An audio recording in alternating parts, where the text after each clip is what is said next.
আসসালামু আলাইকুম রহমতুল্লাহ। প্রিয় খামারি ভাইরা সবাই কেমন আছেন? আশা করি সবাই ভালো আছেন। দোয়া করি আল্লাহ পাক আপনাদেরকে সুস্থ সবল রাখুক। তা আজকে আপনাদের গবাদি প্রাণীর জন্য নিয়ে আসলাম একটি ঔষধ, যে ঔষধটি বহুল প্রচলিত এবং খুবই প্রয়োজনীয় গবাদি প্রাণীতে।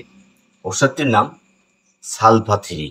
হ্যাঁ, এই সালফা-3 ট্যাবলেটটি বাংলাদেশে রেনেটা অ্যানিমেল কর্তৃক প্রস্তুতকৃত ও বাজারজাতকৃত। এই সালফা-3 ট্যাবলেটের ভিতরে আছে সালফাডায়াজিন, সালফাপাইরিডিন, সালফাডাইমিডিন।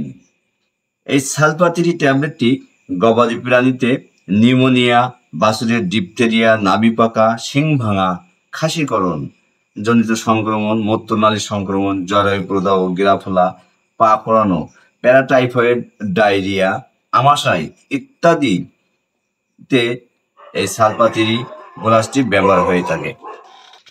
এই সালফা-3 ট্যাবলেটটি প্রতি 35 কেজি বডি ওয়েটের জন্য একটি দিনে 1 থেকে 2 বার, এবং প্রথম দিন যে পরিমাণে এই ঔষধটি লাগবে 35 কেজি বডি ওয়েটের জন্য একটা, 70 কেজি বডির জন্য 2টা, এই আনুপাতিকারে খাওয়াতে হবে। প্রথম দিন যে পরিমাণে এই ট্যাবলেট লাগবে, দ্বিতীয় দিন থেকে তার অর্ধেক পরিমাণে খাওয়াতে হবে 2 থেকে 3 দিন।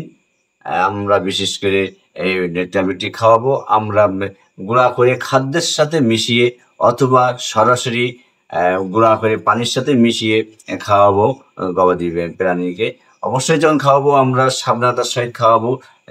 অবশ্যই খেয়াল রাখবো কোনো অবস্থায় গবাদি পশুর জিহ্বার নিচে অথবা শ্বাস নালীতে না যায়, এদিকে আমরা খেয়াল রেখে গবাদি প্রাণীকে আমরা খাওয়াবো। তো আলহামদুলিল্লাহ, যারা এই ভিডিওটি আমরা শাইন এডিএল পেজে দেখছেন তারা অবশ্যই পেজটিকে ফলো দিবেন, এবং আমার যারা শাইন এডিএল ইউটিউব চ্যানেলে দেখছেন তারা অবশ্যই চ্যানেলটিকে সাবস্ক্রাইব করে নতুন ভিডিও দেখার জন্য। ততদিন তো ভালো থাকবেন, সুস্থ থাকবেন। আসসালামু আলাইকুম রহমতুল্লাহ।